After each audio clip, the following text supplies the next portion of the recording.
wasn't meted out behind closed doors, but on a public stage, a performance where the crowd cheered, jeered, and sometimes even danced. Now try to imagine yourself standing in the middle of a busy square, fully charged with anticipation, the creaking of wood, the scaffold above the crowd, and the noose dancing gently in the air. This is not punishment, but a show, some sort of dark theater where the feelings of terror, punishment, and entertainment will cross. Ladies and gentlemen, welcome to the 1800s scaffold dancing time. 19th century European and American public executions were less punishments than communal celebrations. Think of this: morning, and already the square is filling. Farmers, merchants, laborers, all have turned out to watch the spectacle. Some have journeyed many miles, arriving well before dawn so as not to miss a good view. The air is alive with noise, the hum of conversation, the laughter of children who don't fully understand what's about to happen, and the occasional sharp cry of a vendor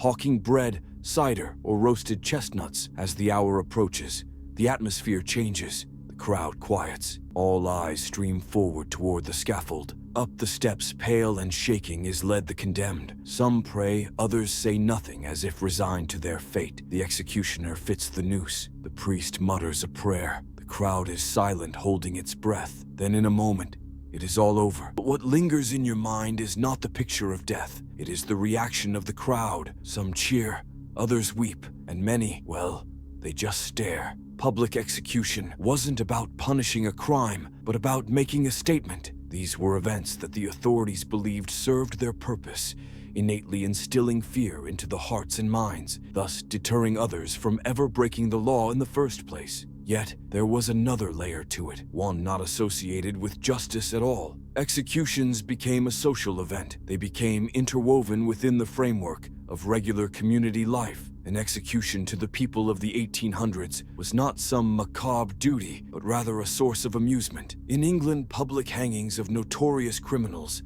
such as pirates and highwaymen, sometimes drew crowds of thousands. The guillotine became, in France, not only an agent of revolution, but also a spectacle unto itself. Crowds congregated daily during the Reign of Terror. Even within the United States, hangings often drew audiences large enough that authorities were forced to expand the scaffolding. But things are about to get even darker when, finally, the execution was carried out and the body taken away. For many, it was only just the beginning. The atmosphere would lighten, with elements of the crowd sometimes starting to celebrate in taverns and streets.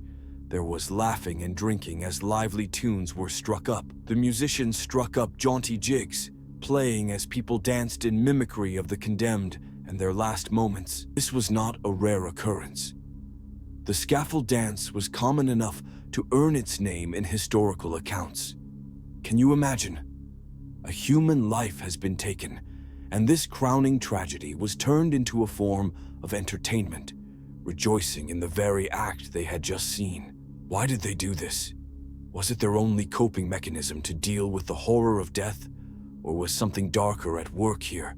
A celebration of power, of control over their survival at another's expense. The scaffold dance is a grim reminder of an uncomfortable fact of human nature. We have always watched moments of suffering, from the Roman Colosseum to the gladiatorial combats and public hangings during the 1800s, somewhere in us, drawing to those moments of violence and finality. But why?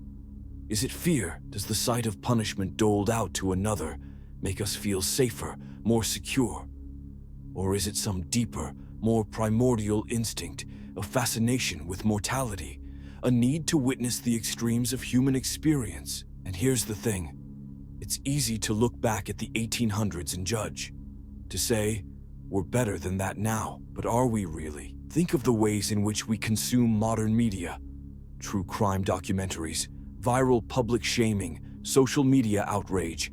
Is this not the very picture of the scaffold dance taken digital? No longer congregating in the town square, we gather around our screens, observing and judging from afar. The scaffold dance of the 1800s is not a piece of history, but a mirror, a reflection of the darker parts of ourselves.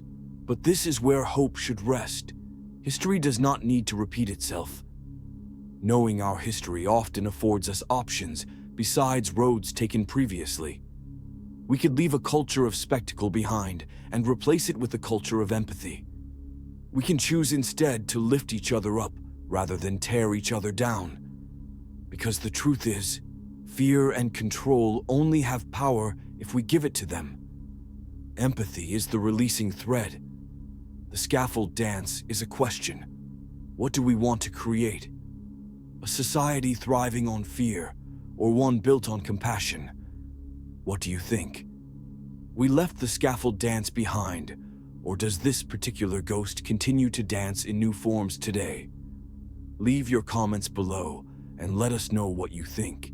And if this story made you reflect, give this video a like and share with someone who loves uncovering hidden truths. We learn together from the past and make use of it in order to build a decent future,